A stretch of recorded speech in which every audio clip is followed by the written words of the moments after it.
Welcome to Locked On Golden Knights, painting the ice, painting social media with Barry Trotz to Vegas reaction coming up. Or Locked On Golden Knights, your daily podcast on the Vegas Golden Knights, part of the Locked On Podcast Network. Your team every day.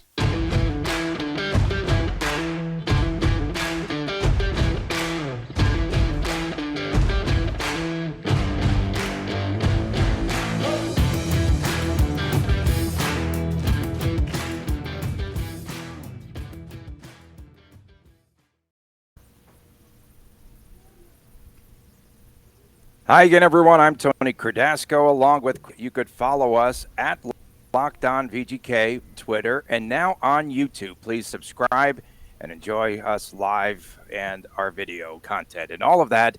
I'm at Tony Dasco on Twitter, and he is TD Chris G on Twitter.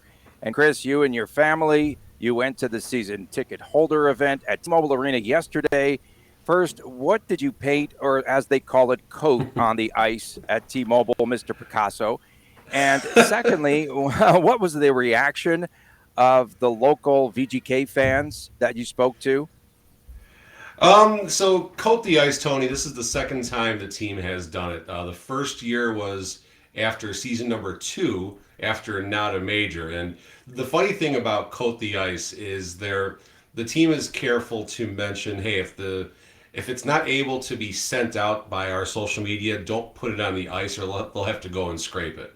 And last night, I didn't see them walking around with the scrapers, but after season 2, after not a major, they were just walking around scraping. It seemed like every 45 seconds, including me putting hashtag not a major on the ice, thinking, no big deal. But sure enough, 30 seconds, I walk away from my Picasso-esque masterpiece, and there they are scraping it away. So that was unfortunate, but it's just a wonderful event. It's very positive.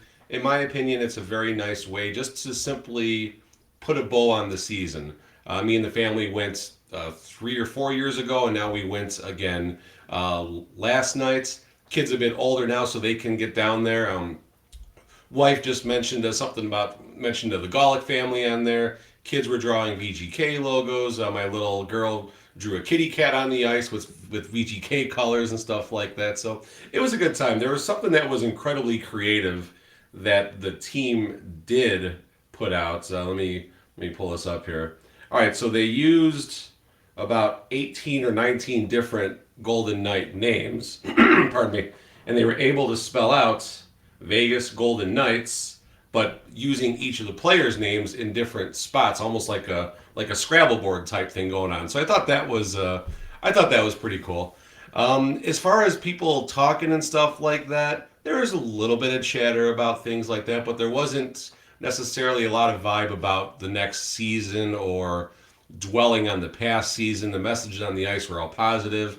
Even saw the cliche, don't cry that it's over, be happy that it happened. I can throw that one out. I can scrape that one off for all I care. But, just a lot of positivity and stuff like that. A lot of fun, very laid back. It's an amazing treat to be standing center ice at T-Mobile and, looking out to 18,000 seats and just trying to get a tiny glimpse of what it's like being there in front of all those fans with all that noise, with all that energy and excitement. And you take a few minutes and I was sitting up there when that happened. Okay, I had seats over there for that moment. I'm just kind of looking around and stuff. And it's a nice way to put the season to bed. Yeah, and so there's a lot of disappointment around the season, but, we're fans still beat, about the Vegas Golden Knights. So what was the demeanor like of the fans? Oh, it was fine. It wasn't... After the not a major season, that was a little bit different as far as, people still being a little bit salty and stuff like that. That was also the first event, so people didn't necessarily kind of know what to expect. But I didn't see anything negative. I didn't see anyone, putting anything on the ice that was inappropriate during the hour or so that we were out there. Just fun, upbeat, and I think everyone likes the same thing that I do. They like to go and be with their family or the people they share their seats with and just kind of it puts the season to bed. I made sure to, especially tell my son Christopher, hey, this is the last time we're going to be around any type of Knights hockey for the next, next 3 or 4 months or so. So take a look around as we're walking off the ice, and this is your last memory as we're walking off, and it's nice, it's positive.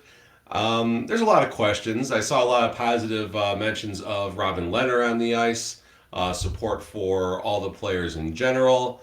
I don't think I saw anything for Pete DeBoer. I'm not saying that as a negative, just I don't think I saw his name out there at all, but definitely a lot of Robin Lehner love on the ice. Yeah, I saw a lot of that. I got to tell you, I have a little bit of history here, like I do with everything, but year one, Chris, boy, was I heated. PK would not paint or coat these. I had my own personal aid, both on the radio, on our Facebook show that we used to do, on that podcast, on social media, go year. Every other team, it's historical that they did it, in the past. My tweets, by the way, I know that for a fact because they stole a couple things this past season, VGK. They have in the past as well. But yeah, it was the same year that Mr. Foley wouldn't let that first season. Mr. Foley wouldn't let the fans into the T-Mobile Arena to watch the games. So they sweated outside 120 degrees because they didn't want up the arena, just tubes and all that. And by the way, remember back in the day, I'm just going with these flashbacks right now. Remember back in the day, the first season, the city of Las Vegas wanted to have a parade for the Golden Knights when they finished as Stanley Cup runner-ups. I think they deserve to have a parade for all the injuries this past season. Let's start that crusade. Oh, geez. I do remember that discussion, Tony, and what I think Goodman was one of the people that was talking a lot about that, which was oddly enough because her jurisdiction is about this big as far as Vegas goes, but sorry, I had to take a shot there. But I thought the conversation, at least the public side that was out, was, well, it was just some light planning just in case, they were to get there. There's no parade. Stop it. Second place, there should not be a parade. Shouldn't even be discussions of a parade.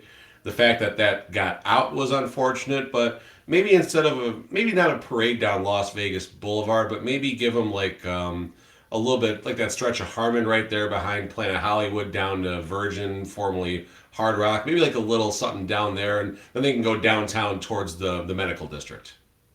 Okay, for sure. Hey, T-Mobile would be a buzz with a lot of conversations about what we spoke about on the show yesterday. Barry Trotz is currently a free agent after being fired by the New York Islanders. What do you believe it will take he currently has a $4 million per year contract.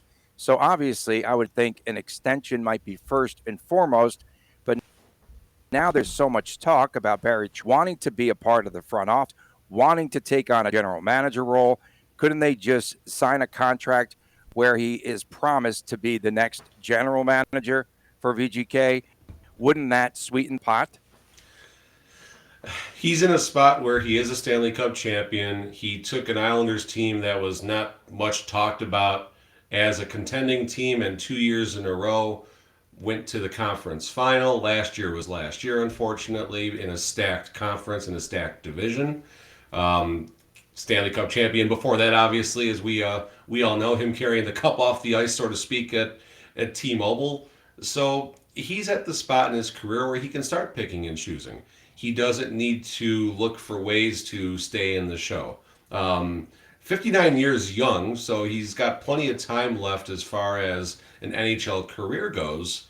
So sure, he might be looking for more power, so to speak. I'm not 100% sure on what exactly he wants, but he's going to do what he wants at this point.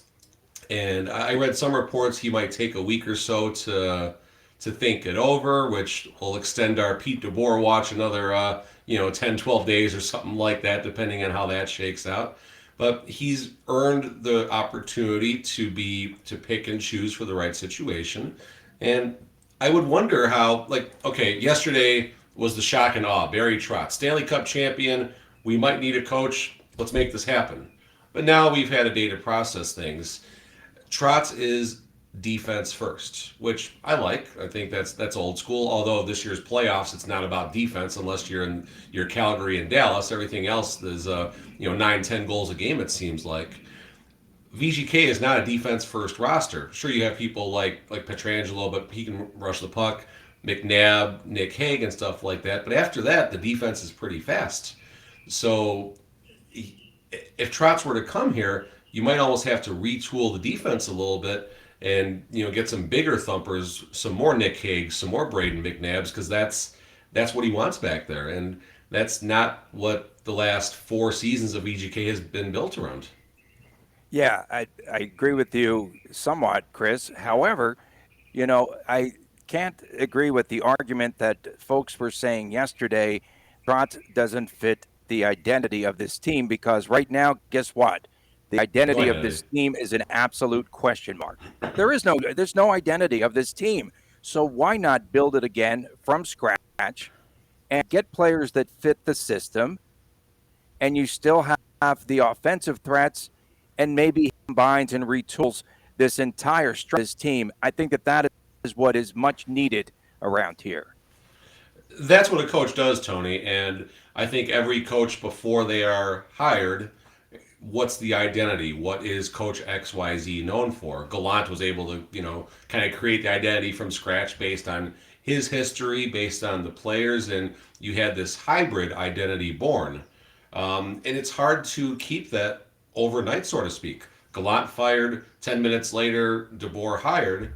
And by now, if you were to ask me, what is this since DeBoer was hired, how do I categorize the Golden Knights? How do I categorize their style of play? What are they known for? And it's not an easy answer. They have speed across the middle. They can get up ice quickly, but their identity is right now, unfortunately, it's taking low percentage shots from low percentage areas on the ice that have a low percentage chance of being converted to a high danger chance. And that's not the identity that anyone wants. So yes, I do like retooling the identity, whether that is DeBoer is able to do that. I mean, DeBoer is still our coach right now, so we have to at least extend that courtesy while we're discussing this. Or if it's Trotz or a different coach that comes in, their identity needs to be established day one, starting with you have flashbacks, Tony. So now I have flashbacks. I'm from Chicago. I am still a Chicago Bears supporter because apparently I like pain and all sorts of bad things in my life, but I still support my Chicago Bears, and it's a revolving door of coaches, a wasteland of quarterbacks, and slow down. It's every press conference the Chicago Bears have when a new coach comes in. We're going to take the division. It's going to start with us beating Green Bay. It's going to start with this. And it just gets repetitive after a while, but that's what the Golden Knights need day one, either from DeBoer, if he is going to be our coach, a new DeBoer, a DeBoer 2.0, so to speak, or if it's a new coach, it's that day one press conference that, the first 2 or 3 questions, I want to know what this guy is going to be about. What is he going to bring to the table? What can I expect for the new and hopefully improved Golden Knights?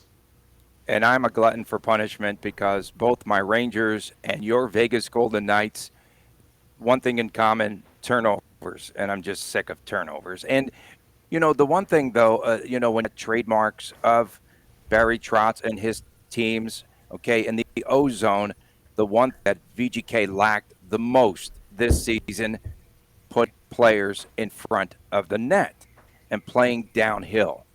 And that's the one thing that would absolutely change. I don't care if he's an offensive coach or defensive coach, but in the offensive zone, we know one thing for sure, VGK would play more physical, and they would have players in front of the net. That goes both ways, Tony, too, because how many goals have been scored in the DeBoer era against the Golden Knights where someone is absolutely alone in front of the net for the opposition, and there's either a lazy rebound or redirection, and it's just a tap-in for them. And that's something that needs to definitely change sooner than later. And I know there's all sorts of different strategies and stuff. old school strategy, power play. You put your your biggest person in front of the net. You move the puck. You cycle the puck on the outside. You take a shot. Hopefully, it creates a chance. And now teams will sometimes even leave that person. It's not just the Golden Knights, Tony. It's other teams. They will sometimes leave the net wide open and just kind of leaving the goalie to fend for themselves. And it's a strategy that I don't understand. But, unlike you, Tony, the Golden Knights read your tweets. I have not received a call from any NHL coach about my thoughts on the game and my thoughts on net front presence. And there's probably a reason for that. So I'll just shut up and assume they know more than I do. Coming up next, we've got 3 VGK players who will be representing Canada at the World Championship. Stay tuned. You're listening to Locked On Golden Knights. Our partners at BetOnline continue to be the number one source for all of your sports betting needs and sports information. And they have all the latest news and sports developments, including the NBA playoffs. You've got Major League Baseball, and you've got all the MMA action, and even next season's upcoming NFL futures. Plus, of course, the latest from the National Hockey League, all the news and information from the playoffs.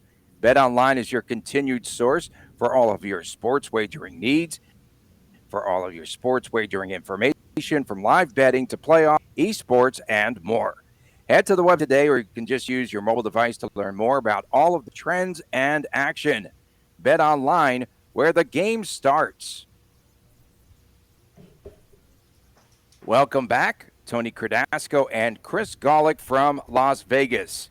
And Chris, a trio of VGK players will be representing Canada coming up in the 2022 II World Championship. It happens in Finland. It starts on Friday. Those players, Nic Roy, Zach Whitecloud, and the goaltender Logan Thompson. And playing devil's advocate here, like I normally do, Kelly McCrimmon, didn't he speak about, hey, a lot of burnout, a lot of games played, in 2021 and 2020, past couple of seasons. I'm happy, for the players and this honor, but I have to wonder about burnout and playing too much hockey, perhaps. I'm not sure. But on the other hand, the experience obviously will help someone like Logan Thompson, right, with his development and underway. Again, this tournament begins on Friday. Just your thoughts about them playing a little bit of extra hockey. I know Logan Thompson probably would benefit the most. Definitely, Tony. And I'm not in favor of anything during the season. I hate the Olympics when they are going to take place during the season, because that's when I think the most burnout can occur.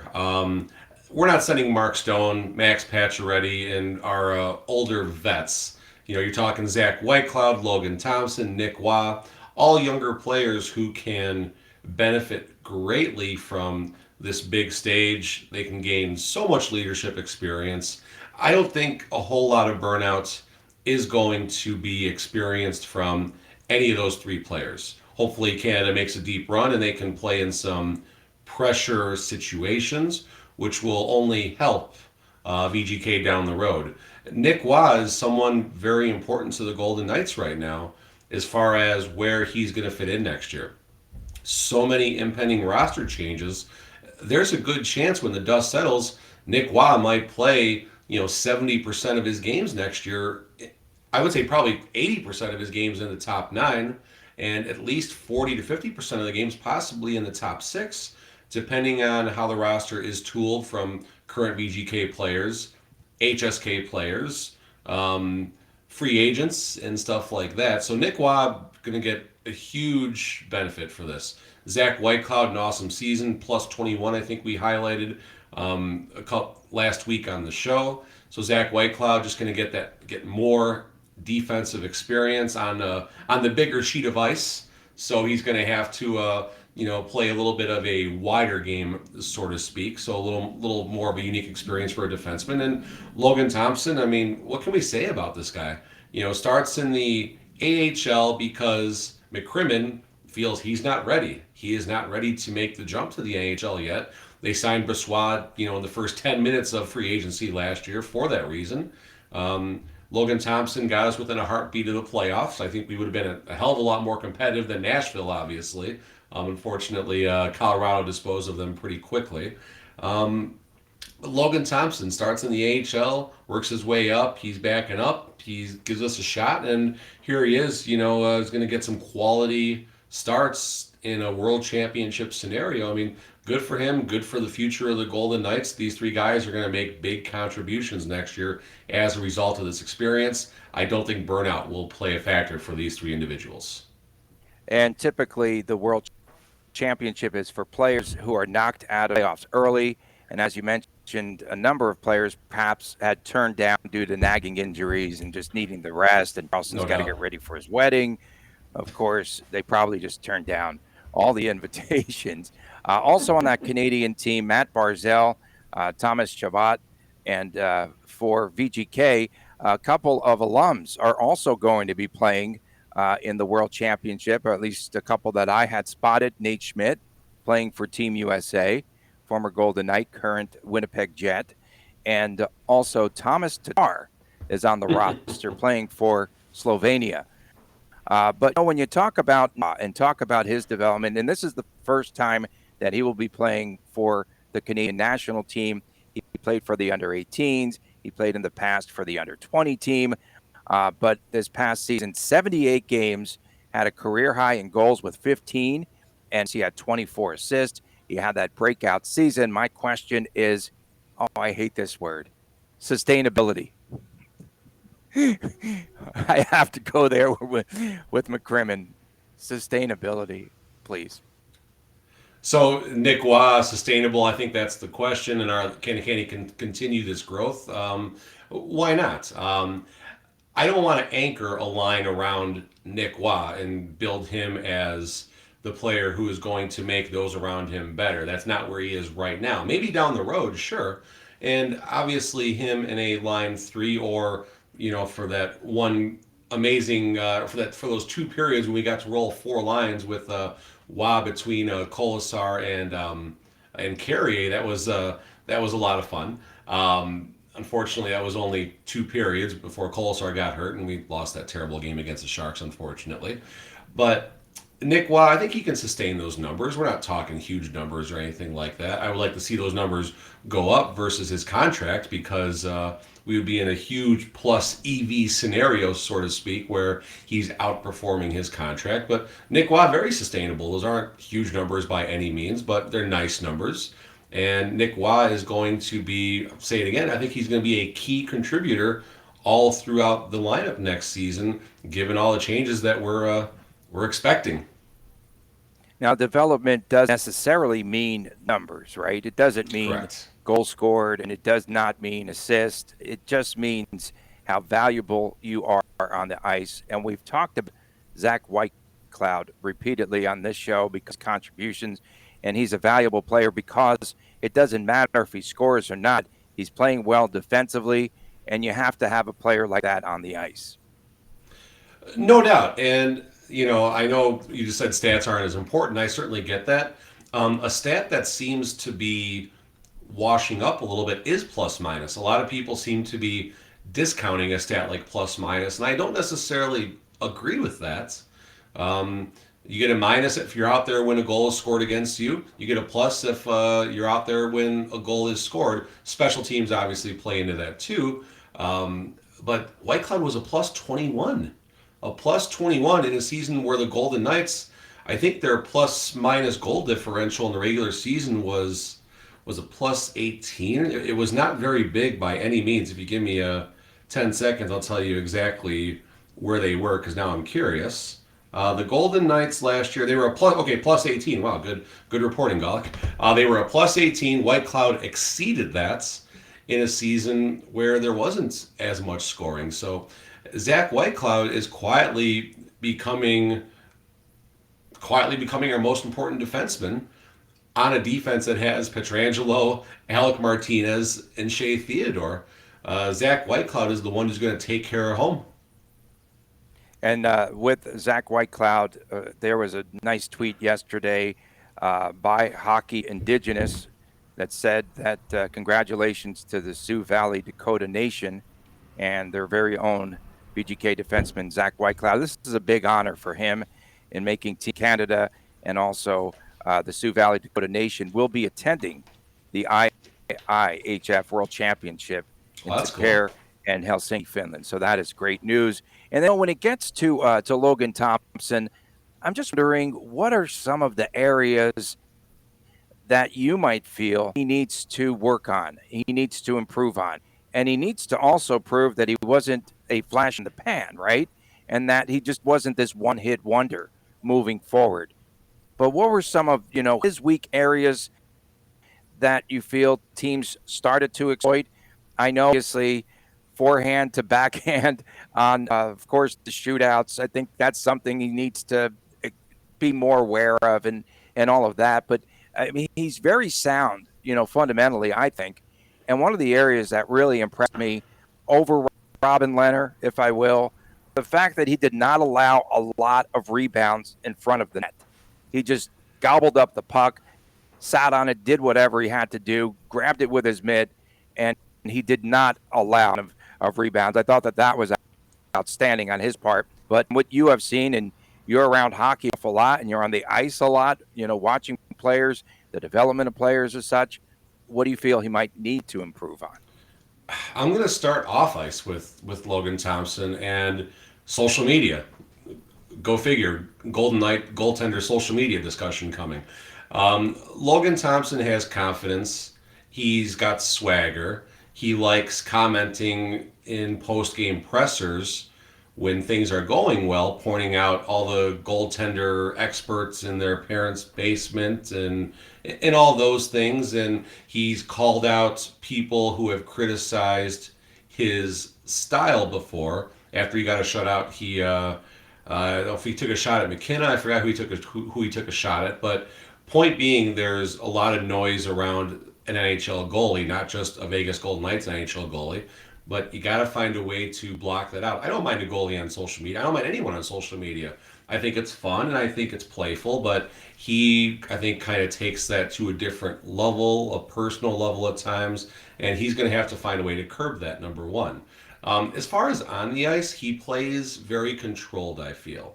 Rebound control, I think, goes hot and cold. There are some games where he's able to direct that puck into the corner, and there's a few times when it would bounce right off his crest and it would be sitting right in front. And we talked about net front presence earlier. VGK doesn't have a lot on either side of the ice.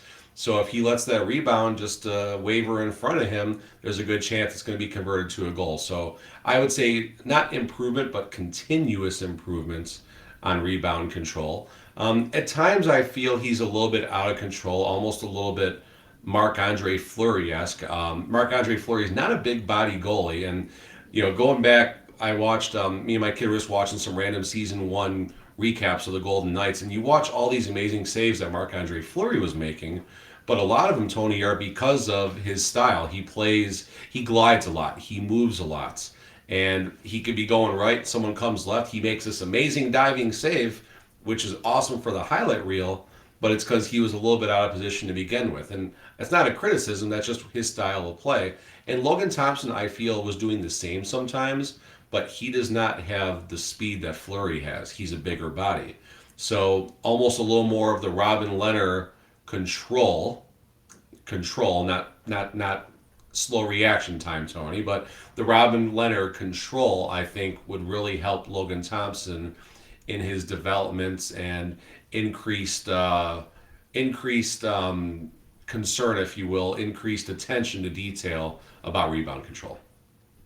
Yeah, and what you noticed there too was that Logan Thompson was scored by Mark AF while Andre Fleury was here in Las Vegas last season. They worked an awful lot together, and Thompson is crediting Marc-Andre for his improvement and his development as well. Coming up next, we will take a look. The NHL Draft Lottery is coming up tonight. Stay tuned. You are listening to Locked On Golden Knights.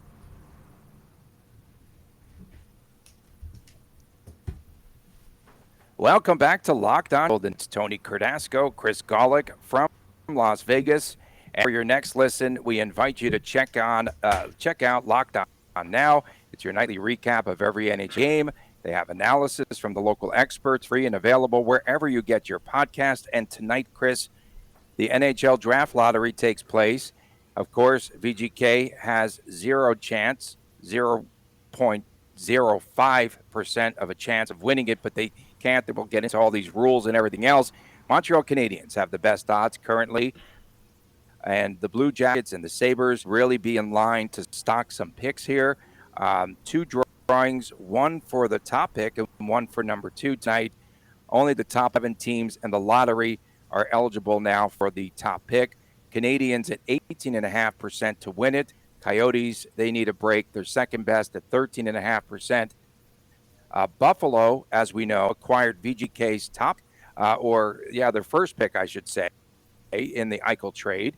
If VGK's pick is in the top 10, then they would keep it, VGK would, and then they would send the Sabres the first-round pick for 2023. A little complicated there, but the Golden Knights, again, if they are in the top 10, but I think the Sabres could have 2 picks in the top 16. You got to watch out for the team because they're up and coming with, of course, Alex Tuch and Krebs. I would just love to watch the hockey world explode if somehow the Golden Knights won the draft lottery. Now, if they win the draft lottery, you can only improve 10 spots. So they're not going to wind up drafting 1 if that happens, but just with all the hate around the Golden Knights, it would be a lot of fun just to, it would give us some great topics tomorrow to talk about, Tony, for, it's rigged, it's this, it's that, another season where the Golden Knights are going to have everything set up for them. That would be a lot of fun to be able to spew some hate back there. And Buffalo, the cursed franchise, so to speak, it would be a very Buffalo thing where, VGK would win this draft lottery and then it steers their plans back another year or something like that. But it's entertaining. The NHL has taken steps forward trying to make events out of the draft, obviously, as we know here in Vegas, like the NFL just did. And shout out to all the casino workers a couple weeks ago who successfully navigated the troubled waters of Las Vegas Boulevard, getting to and from work during all of that. Maybe a couple of years from now we'll have the strip shut down, and not for a victory parade for the Golden Knights, as nice as that would be, Tony, but for an NHL draft lottery special, we'll shut down a portion of maybe Fremont Street. We'll start on Fremont Street and let it build up. How does that sound? I know you're going downtown an awful lot on this episode, and for VGK, this draft let's not sugarcoat, right? This isn't important to VGK, this draft, is it? I mean, what drafts have been important to VGK? We're just going to draft them and send them off, and hopefully, yeah, I mean, they're all important, Tony. I mean, you look at the draft picks we've had, and we've converted those high draft round picks to Pacioretty, Stone, Jack Eichel, and stuff like that. So sure, there's importance to it, but as far as developing that talent, this is a conversation I had a while back with homegrown VGK players that have come up through, starting from the Chicago Wolves back when that was our affiliation. Now, obviously, we have our Silver Knights here. I think Nick Hague had a lot of time down before he worked his way up, Keegan Colasar and such. So there are players that we are developing, and I think we'll really get a sense for that this year and the next, 2 or 3 years now with Henderson right here and such. So the lower draft rounds, absolutely. The draft is a ton of importance. I don't want to discount that by any means, but it just seems like our higher draft picks, we're going to find a way to turn them for a shiny new toy. Other than Brendan Brisson, last year's Yes. outstanding draft pick, and he is going to, we both believe he'll be on the opening day roster, if not a starter. I think he will be right next to Jack Eichel. I really do believe that. I'm starting to believe that more and more. The top prize in this year's draft, Shane Wright. He is the number 1 ranked player by Central Scouting. He's from Canada. He's a center. And Montreal, if they win, they have a top-line center, Nick Suzuki, of course, on the top line. Maybe perhaps Shane Wright would move to the second line if he's one of those players that starts off. Team, and Jake Evans is on the second line, could be a third liner as well. We're looking at the top player from the U.S., and we'll get more information to us, and we'll be disseminating more information about the top prospects in the future. Logan Cooley is a name that you hear repeatedly. He's out of the USL. He played for the University of Minnesota. He's a top 5 pick. He's a center. A lot of players from Slovakia and foreigners going. Simon Nemec is a name that was the most from Slovakia. And so it's pretty interesting. But you sent me a little blurb from an article, and VGK from where perhaps they might be picking this year might land, say, a Connor Geeky, the brother of Morgan Geeky. Yeah, perhaps. Yeah, I mean, it's who knows, Tony, and it's always interesting to see how the draft picks develop from your top 2 or 3 players. Do they come right to the NHL? Do they spend some time in the AHL or otherwise, depending on the team's farm systems, if you will. Some develop fast and make day one impressions, and then you have a player like your Rangers, Alexis Lafreniere, who is taking some time to develop, and he's having a hard time adjusting to the lights, that pressure situation. And then you have these players you necessarily don't hear of day one, and even a Cole Caulfield. Who the hell was he until last year's playoffs? And he started a little bit slow, wound up having a nice season. Kaprizov, oh my goodness, what can you say about someone like that? But then you got Dylan Cousins, who's on the Canadian roster, and players like that who are just developing at a fast pace, and you just hope VGK can get it right. And I was chuckling when you said Briswan earlier, because I think he's a day one VGK player next year, but he's also that high draft pick who is showing some promise. VGK does have to shed a fair amount of salary. Could he be collateral damage as we retool this team next year? And what are you going to try and get back? He's a promising prospect. Sets up on that left circle opposite Ovechkin, and Rockets at one time were in on the power play. I'm excited for what he might bring to the table, but is there a shot he's traded away? Who knows? Everything's on the table, I don't Tony. think so. Everything's on the table. I don't think so, but it's not out of the realm. It's not out of the realm. Yeah, there's a lot of talk too on the way out here. Just our final topic here, and something that I threw in. But Riley Smith, they feel on the free agent market he'll get a lot of attention out there. And does he stay with a team friendly deal? Because he's probably gonna have to stay. If he stays here in Vegas, it'll be a team friendly deal because of those salary cap issues. If he goes, it's going to be because someone's throwing a boatload of money at Riley Smith, but he is going to be one of the more popular names, I think, in free agency this summer. I think Riley Smith would strongly consider a reasonable team-friendly deal, depending on if any damage was done during this past season with the salary cap, and if he was collateral damage for his injury, where we couldn't get him into the lineup down the stretch when we really needed him. But he does host a softball game. I'm sure we're going to talk a lot about that, Tony, as time goes on. He's very active in the local Vegas scene. And like many players, I do believe that, he simply does enjoy being here. So, yeah, Riley Smith, I could see giving a team-friendly discounts. Not a big one, but I could see if there's a $500,000, or what's $500,000, Tony, especially in with the tax breaks we get here in Vegas. I hope Riley Smith finds a way to be here next year. Very important player, but he was all but traded 2 or 3 times last year, it seemed like, right? Yeah, and Dodonov, now that we know that Bill Foley likes him, he'll be captain around here. Captain Dodonov. He'll be the captain. Coming up our show, we will recap the NHL draft lottery, and we'll continue with our Pete DeBoer watch, plus much, much more. Thanks for making Locked On Golden Knights your first listen every day. Now for your second listen, please check out Locked On NHL first-round matchups to each Stanley Cup kiss Locked On NHL covers the playoffs like no other. Hear the latest news, all the experts, and that happens every Monday through Friday, and it is free available wherever your podcast. For my man, Chris Gawlik, I'm Tony Cordasco. So long for now from Las Vegas. We'll see you back here once again tomorrow on Locked On Golden Knights.